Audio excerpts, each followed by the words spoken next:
요나서 4장 10절 11절 말씀입니다. 요나서 4장 10절 11절입니다.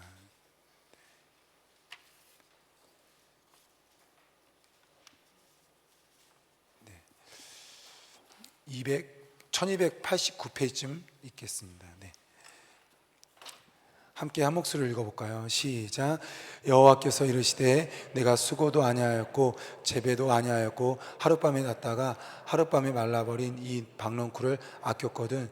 하물며 이 큰 성읍 니느웨에는 좌우를 분별하지 못하는 자가 12만 명이나요 가축도 많이 있나니 내가 어찌 아끼지 아니하겠느냐 하시니라. 아멘. 네, 우리 옆에 있는 분들 잠깐 우리 또 추석 맞이하고 끝나는데 같이 인사하겠습니다. 우리 추석 잘 보내고 오셨어요? 우리 서로 인사하겠습니다. 네, 다시 보게 돼서 기쁩니다. 네, 확진자가 많이 늘어났거든요. 여러분들 또 예배 또 생활하면서 많이 평안함이 있고 깨지지 않았으면 좋겠습니다. 저는 뭐 확진에 걸려서 알 텐데 확진에 걸릴 수도 있고 걸리지 않을 수도 있는 거예요. 근데 질병 가운데 그냥 여기시면 될 것 같습니다. 그래서 정말 주님의 눈으로 이 모든 것을 보면서 평안했으면 좋겠습니다. 매월 이렇게 자기의 뭐 생일 또 절기 추석 같은 게 있잖아요. 우리 기독교에서는요 10월 31일이 좀 의미 있는 날입니다. 10월 31일 아마 그 교회 다니는 분이라고 하면 적어도 이 정도는 좀 알면 참 좋을 것 같습니다. 이게 종교개혁일이라고 하죠. 종교개혁일 10월 31일입니다 1517년 마틴 루터가 95개의 방방문을 이렇게 게시하면서 천주교에서 우리가 소위 말하는 기독교가 분리되었습니다. 가장 큰 이슈는 무엇이었을까요? 바로 구원론이었습니다. 구원론. 천주교, 원래 아까 하나님께서 믿고 있는 이 종교 집단이 타락하게 되었죠. 그 중에 하나가 뭐냐면 조건적 구원론을 내기 시작했어요.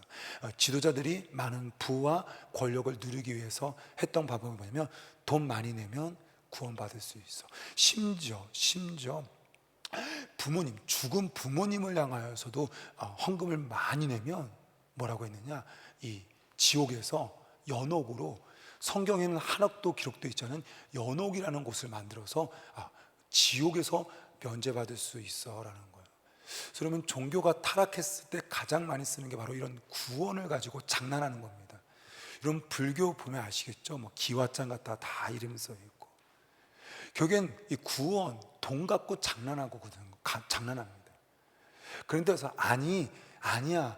우리의 구원은 오직 예수 그리스도를 믿음으로 말미암아 되는 거야. 그래서 원래 종교로 돌아가자, 원래 말씀으로 돌아가자 해서 그것이 바로 종교 개혁이었고요. 그러면서 천주교, 기독교라는 이 용칭이 분리되었습니다. 2000년 기독교 역사 가운데 부인할 수 없는 거예요. 기독교가 약해질 때가 있었어요. 기독교가 타락할 때가 있었어요. 언제였냐? 구원이 흔들릴 때였어요. 구원론이 약해질 때였어요. 근데 이건 성도도 마찬가지입니다. 성도가요 신앙이 흔들릴 때가 있어요. 신앙이 약해질 때가 있어요. 그 중에 하나는 뭐냐? 십자가와 구원이 흔들릴 때더라고요. 근데 기독교가요 강세일 때가 있었어요. 성도가 굉장히 건강하게 굉장히 신앙생활을 하는 거예요. 그건 뭐냐? 십자가와 구원은요 굉장히 확고하게 자리 잡을 때입니다. 여러분, 우리 오늘 이렇게 본문에 이렇게 가이드 라인에 이렇게 써 있는데요. 한번 여러분 혹시 아시는 분은 이 구원의 9가지 서정이거든요. 그래서 기독교의 타락과 기독교의 부흥의 답은요, 그 구원에 관한 확신이 여부 때문에 그럴 거고요. 구원의 9가지 서정이 있습니다. 혹시 아시는 분은 그 빈칸을 한번 써보세요. 맨 처음에 뭐죠? 소명, 중생, 회심, 아세요? 칭의입니다. 칭의, 양자, 성화, 견인, 영화예요. 구원의 서정들을 각 신학자들과 교단들이 정립했는데요. 전 세계적으로 정말 잘 정립한 게 바로 이 9가지 서정입니다. 다른 데는 뭐 4개, 5개 이렇게 해놨어요. 근데 이 9가지 서정을 만드신 분이 저희 교단의 조직신학의 정말로 대표주자인 박형룡 박사님. 그래서 이 박형룡 박사님이 나눈 9가지 서정이 세계적으로 주목받고 있습니다. 근데 더 중요한 건 뭐냐? 구원이 얼마나 중요하냐면요, 이렇게 9가지 단계 색깔로 표현한 거예요. 우린 그냥 구원하면 그냥 나중에 천국 가겠지, 그게 아니라 구원 안에는 이렇게 9가지의 단계와 특색들이 있다라는 거예요. 오늘은 그 중에 칭의를 살펴보고자 합니다. 칭의입니다. 칭의. 첫 번째입니다. 칭의 정의죠. 칭의 정의가 뭘까요? 너는 이제 죄 없다입니다. 나는 이제 죄 없다입니다. 한번 우리 나는이라고 하면서 고백해 볼까요? 시작. 나는 이제 죄 없다라는 거예요. 칭의입니다. 칭의. 이걸 좀 풀면 의롭게 칭함을 받다라는 겁니다. 의롭게 칭함을 받다. 그러니까 의롭게 되었다고 선포되었다라는 겁니다. 대표적인 말씀이 갈라디아서 2장 16절 말씀인데요, 잠시 한번 같이 한번 읽어볼까요? 저 위에 한번 읽겠습니다. 시작. 사람이 의롭게 되는 것은 율법의 행위로 말미암이 아니요 오직 예수 그리스도를 믿음으로 말미암는 줄을 우리도 그리스도 예수를 믿나니 이는 우리가 율법의 행위로서가 아니라 그리스도를 믿음으로써 의롭다함을 얻으려 함이라. 율법의 행위로서는 의롭다함을 얻을 육체가 없느니라. 이걸 이렇게 표현할게요. 사람이 의롭게 되는 것, 그러니까 사람이 의인, 사람이 구원의 자격을 받는 것은 뭐래요? 율법의 행위, 주일 성수한다고 된 게 아니고, 전도 많이 한다고 된 게 아니고, 헌금 생활을 잘한다고 된 게 아니라 오직 그 예수님을 믿어서 우리는 의인되고 구원받았다, 이렇게 의역하면 될 것 같아요. 이 의롭게 되다는 건요, 우리 헬라어로요, 여러분 이렇게 표현되어 있죠. 뭐라고 있냐면 디카이오스네라고 읽어요. 디카이오스네. 이거는요 법정 용어예요.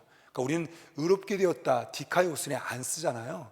근데 사실상은 이게 법정 용어예요. 그러니까 너 이제 뭐 판결문처럼 땅 그때 쓰는 단어예요.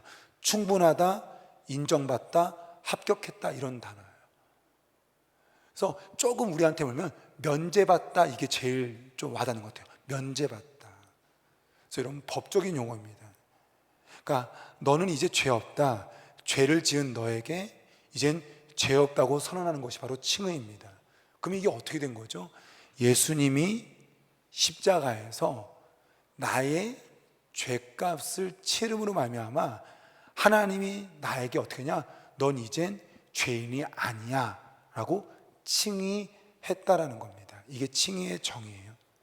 두 번째입니다. 그러면 칭의의 특징은 뭘까요? 우리 뭐라고 되어 있죠? 함께 한번 읽어볼까요? 시작.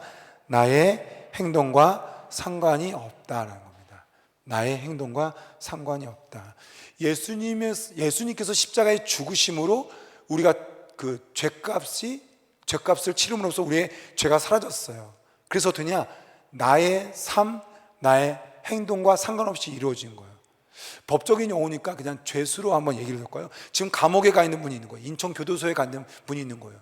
근데 국가에다가 10억을 내가지고 그분이 이제 감옥에서 나오게 된 거예요. 자, 그분이 감옥에서 예배드려서 감옥에서 나오게 됐어요? 착한 일에서 감옥에서 나왔어요? 아니에요. 그냥 누군가가 10억 내줘서 나온 거예요. 그러니까 본인에게서 나온 게 아니라 누군가에게서 나오게 된 겁니다. 칭의의 특징입니다. 나와 상관없이 이 모든 것이 예수님 때문에 되었기 때문에 나에게서 시작되질 않는다라는 거예요. 나에게서 시작되질 않는다. 그러면 이것을 어떻게 또 적용할 수 있냐? 나와 상관없이 구원이 이루어진 것처럼 우리가 신앙생활, 예수를 믿는다면 나의 행동과 상관없이 이 구원은 이루어진다는 거예요.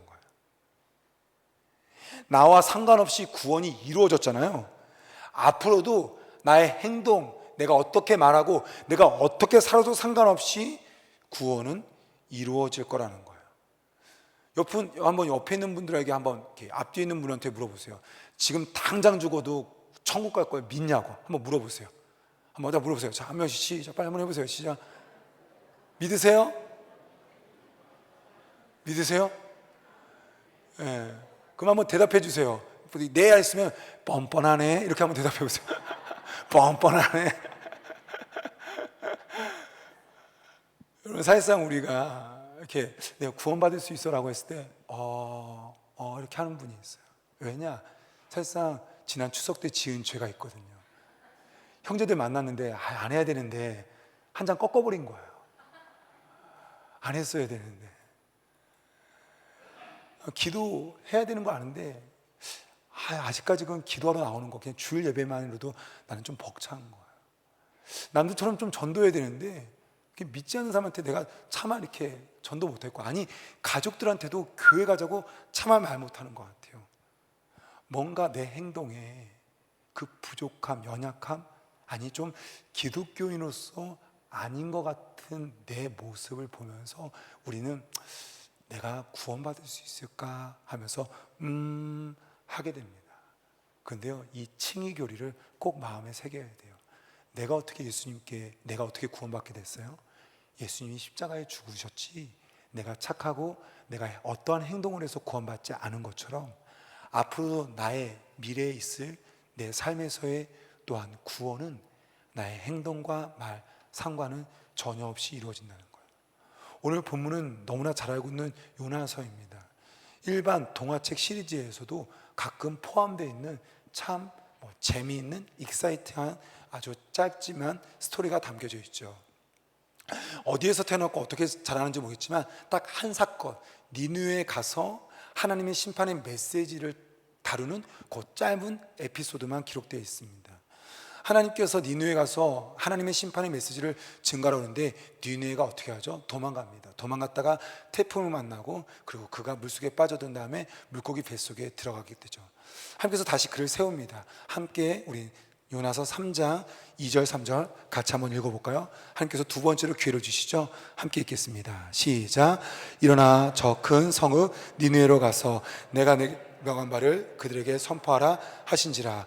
요나가 여호와의 말씀대로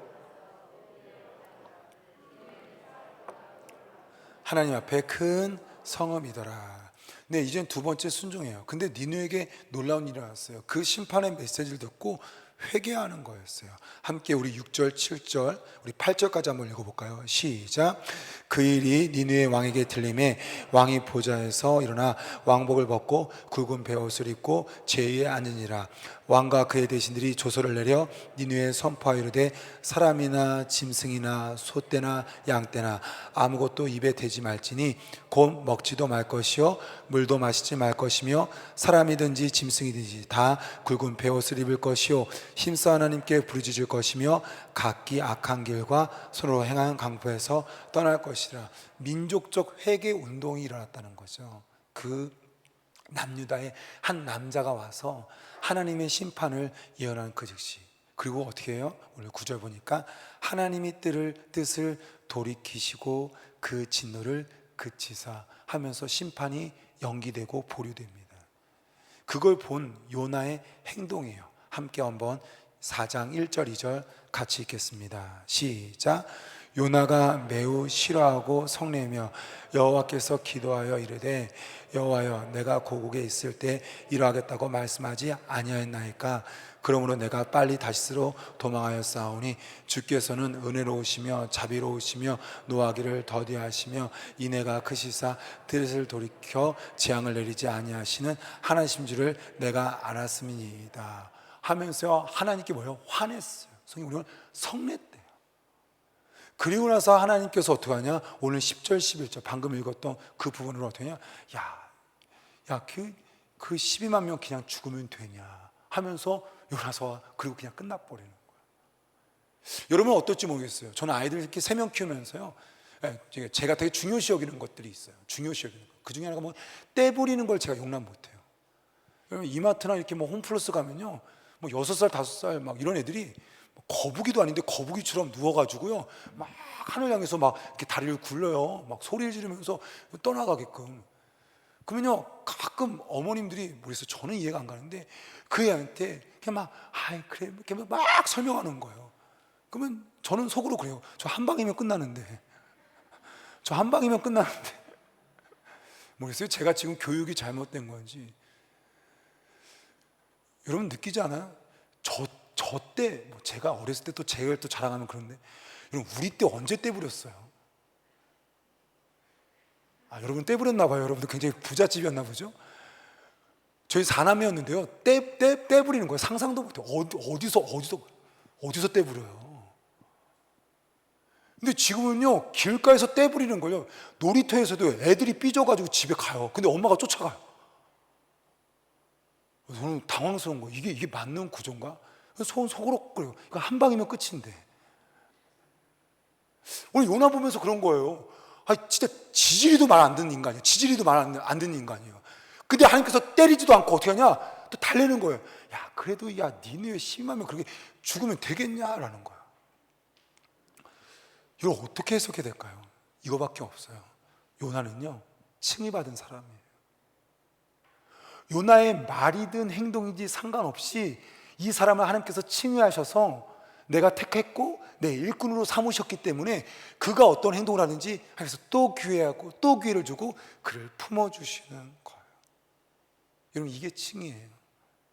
내 행동과 내 말에 상관없이 하나님은 우리를 붙잡고 계시고 우리를 사용하시고 우리를 구원하실 것입니다. 여러분 믿으시죠?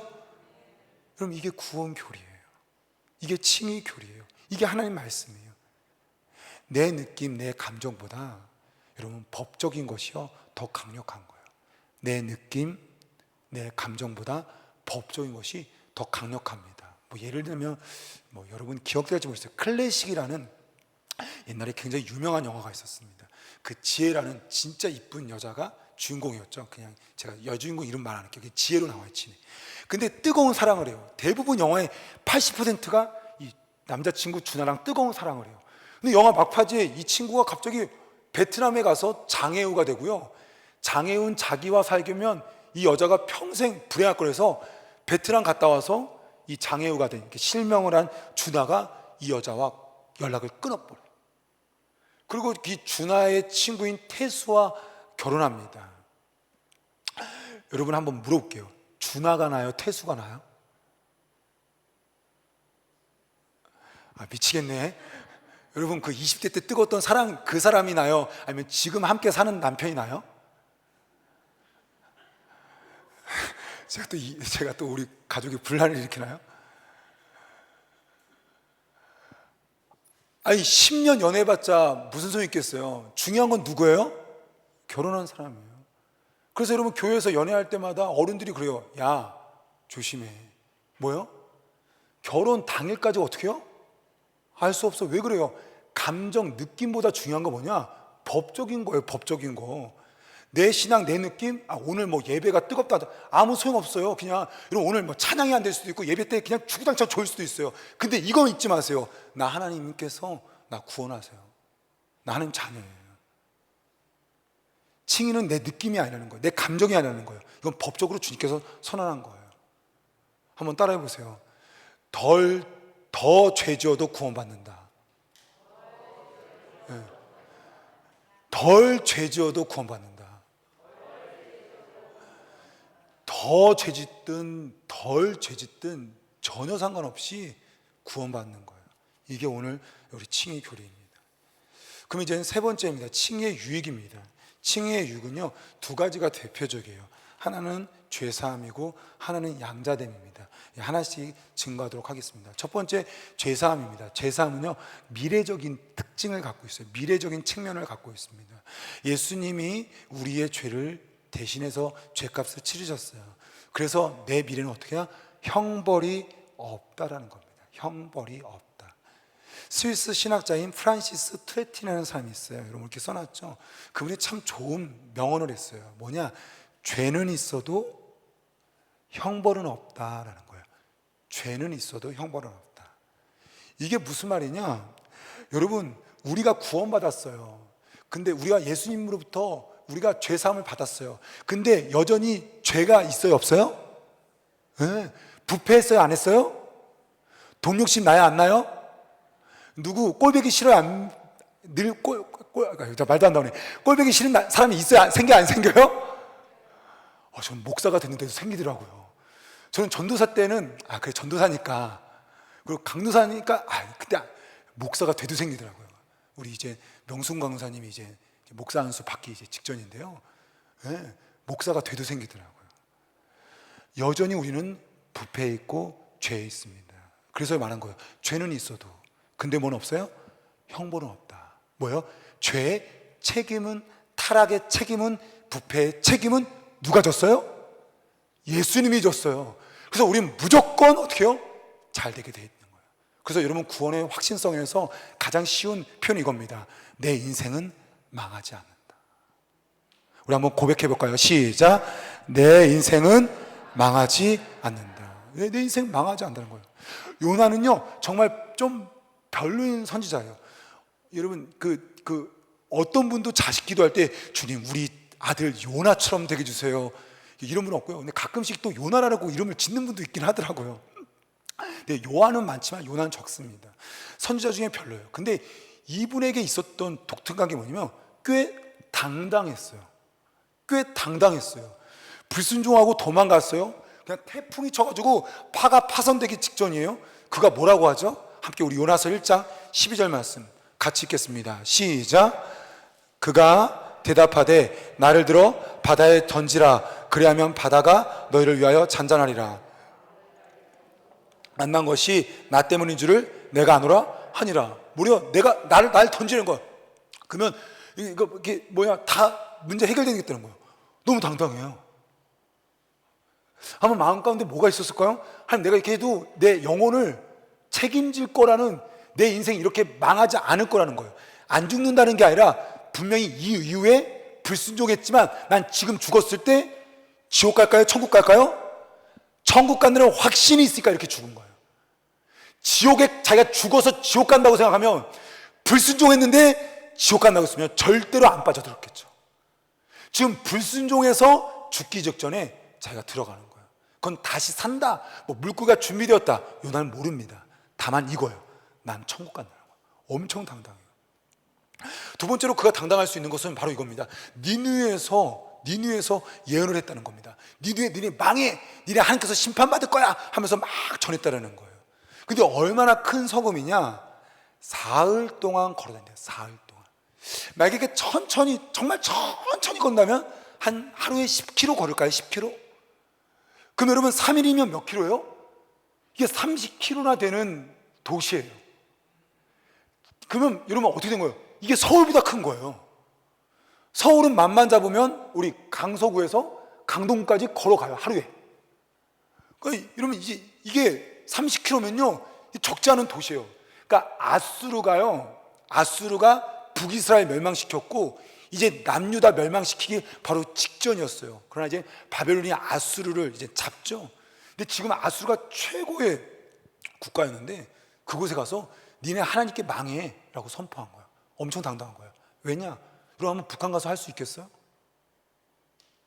여러분 북한 가가지고 그 공산당들 앞에서 당신들 하나님 안 믿으면 심판받는다고 할 수 있겠어요? 일본 가서요? 아니, 청와대 가가지고 대통령이나 그 위정자들 앞에서 당신들 하나님 안 믿으면, 하나님 뜻 어기면 심판받는다고 외칠 수 있겠어요?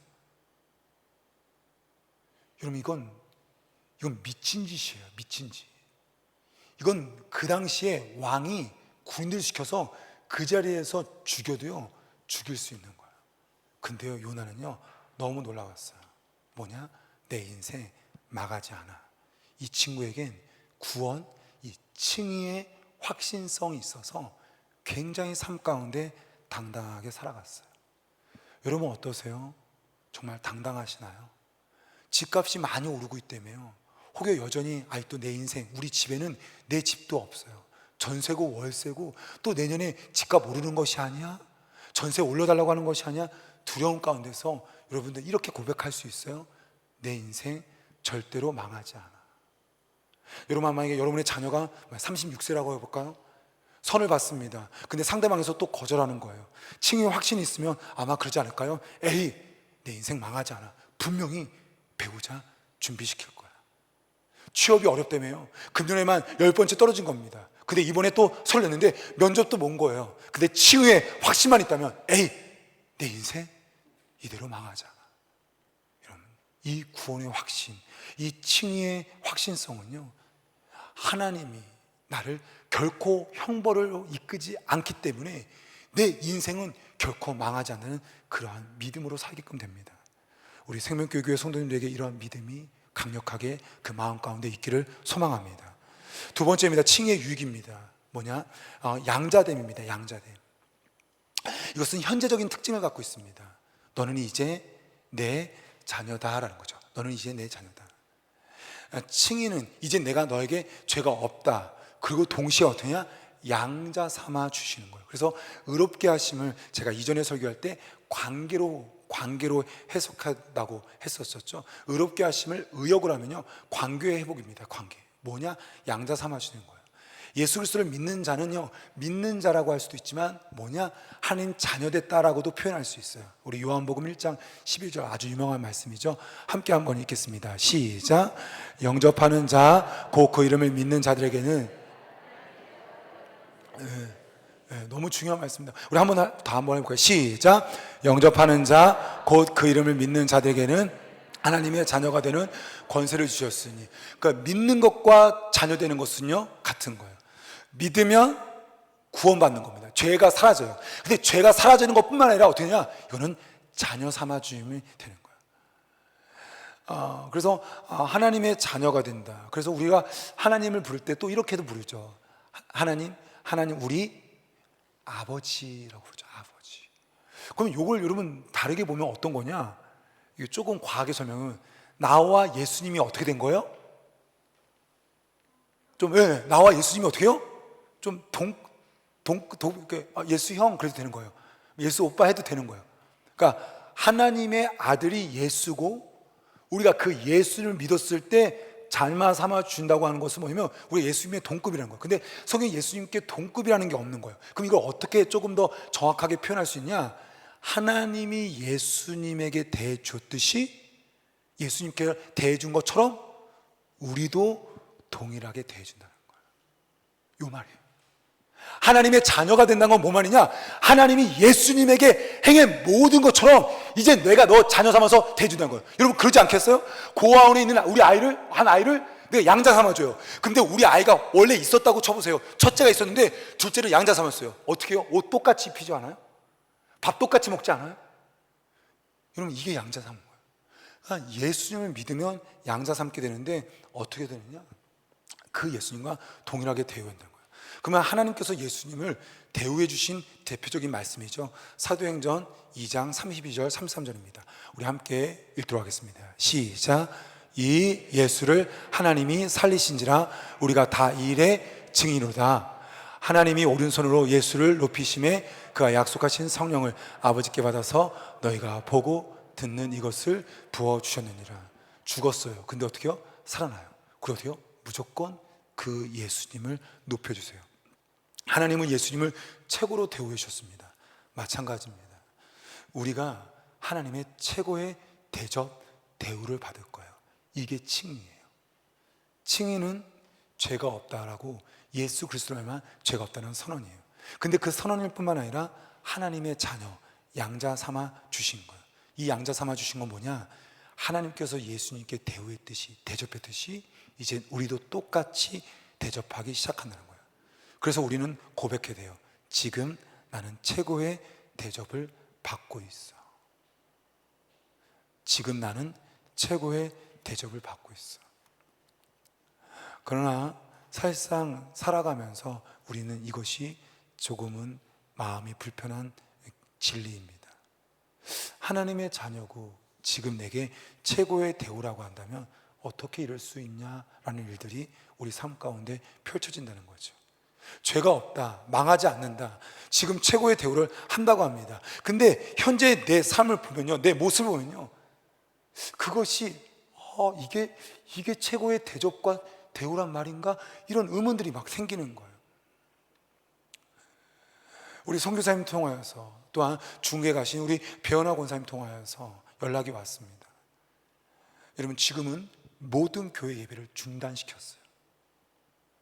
중국에 있는 수만 개의 교회를요, 공식적으로 종교구에서 인정한 3자 교회조차도요, 모든 교회를 여러분 강제로 폐쇄했어요. 여러분 이게 상상이 가요? 제가 알기로는 미국 다음으로 그리스도인이 제일 많은 게 제가 이런 중국으로 알고 있거든요. 1억 명이 넘는다고 그래요. 1억 명. 지금 1억 명의 그리스도인들이요, 모여서 예배 드리는 것이요, 중단시켜버렸어요. 그러면 거기에 있는 그리스도인들이 지금 배은하 원사님은 멀리 이렇게 하고 있는데, 과연 그 가운데서 와, 정말 하나님이 최고로 대접한다, 여러분 이게 될까요? 최근에 한 기사를 보고 깜짝 놀랐습니다. 어느 회사였는데요, 기독교인은 받지 않는 게 면접 조건 중에, 그러니까 그 서류 전형 중에 하나였어요. 상상이 가요? 기독교인은 우리 회사에서 받지 않는다라는 게요, 서류 전형 중에 하나가 됐어요.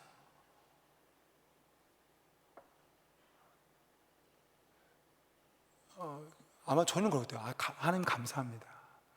분명히 여기 의미가 있습니다. 이 정도까지는 우리는 견딜 수 있는 것 같아요. 이렇게까지는 되는 것 같아요. 근데 이게 지금 이렇게 되어가는 세상이 최고의 대우라고? 이건 뭔가 문제가 있는 것 같아요. 여러분, 요나가 대단합니까? 니느웨 그들의 백성이 대단합니까? 요나, 남유다는요 지금 거의 망하기 직전입니다. 아수르가 세계를 제패해서요 북이스라엘을 지금 다 멸망시켰고, 이제 남유다를 노리고 있어요.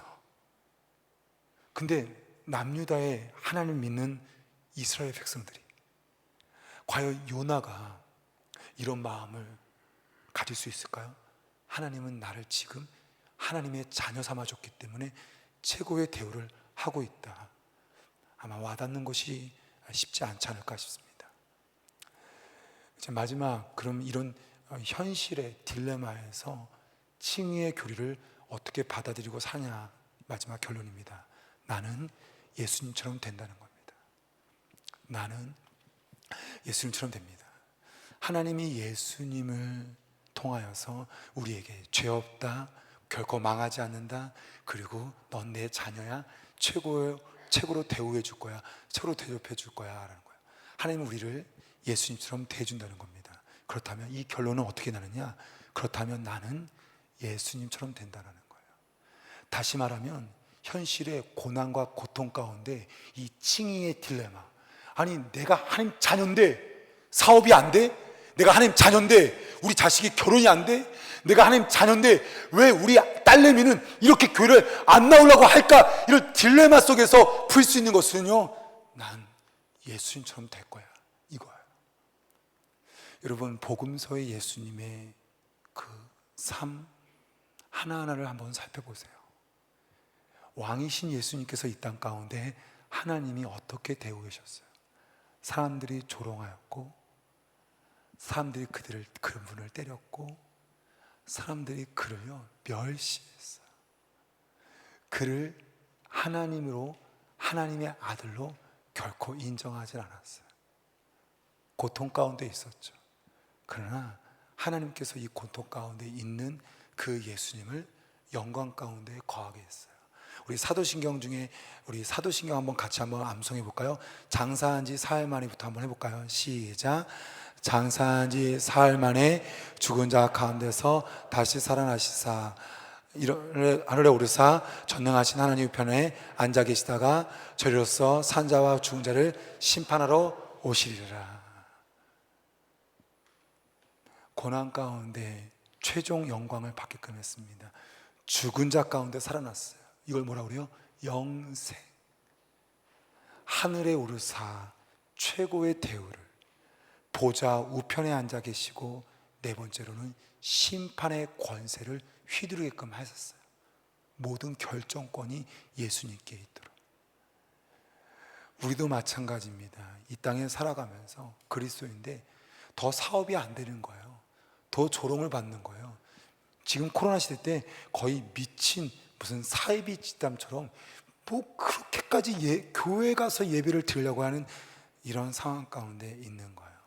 근데 이 고통, 고난 중에 예수님처럼 우리 영광을 받을 겁니다. 죽은 자 가운데 살아날 거고요, 하늘에 올라갈 것이고요, 우편에 앉게 되고요, 주님과 함께 심판할 것입니다. 그게 칭의의 말씀을 들었는데 여전히 내 삶 가운데 이 현실에서 칭의가 맞지 않은 이 딜레마 가운데서는 예수님을 보고 예수님을 보는 거예요. 고통 중에 그분이 최고의 영광을 입었듯이 우리 가운데서도 최고의 영광을 입을 것입니다. 이것을 몸소 실천하셔서 보여주셨어요. 저 천국에서 예수님께서 이제 우리를 응원하고 있어요. 정민아, 좀 힘내. 예은아, 좀만 힘내. 내가 널 칭의했어. 너는 망하지 않을 것이고 하나님의 권세가, 하나님 자녀의 권세가 너에게 결코 떠나지 않을 거야. 근데 주님, 전 너무 힘들고 우리의 현실은 그렇지 않는데요? 그러면서 저 천국에 있는 예수님을 바라볼 때 아마 그 예수님이 아마 이렇게 말하지 않을까요? 마지막 로마서 8장 8절 말씀입니다. 함께 한번 우리 읽어볼까요? 시작. 생각하건대 현재의 고난은 장차 우리에게 나타날 영광과 비교할 수 없도다. 우리 한 번 더 고백할까요? 시작. 생각하건대 현재의 고난은 장차 우리에게 나타날 영광과 비교할 수 없도다. 힘들지, 어렵지. 그러나 장차 우리에게 나타날 영광과 비교할 수 없어. 예수님 바라보면서 여러분도 오늘 가정 또 이 삶 가운데 혹여 코로나 때문에 어려움 당하는 그 순간에 저 주님의 음성을 꼭 들을 수 있었으면 좋겠어요. 현재의 고난은 장차 우리에게 나타날 영광과 좋게 비교할 수 없도다. 그 주님의 위로함 때문에 다시금 우리 삶 속에서 현실은 딜레마 같지만 칭의의 역사가 일어날 것을 계속해서 확신하기를 소망합니다. 우리 함께 일어나서 찬양하겠습니다. 우리 시편 23편입니다.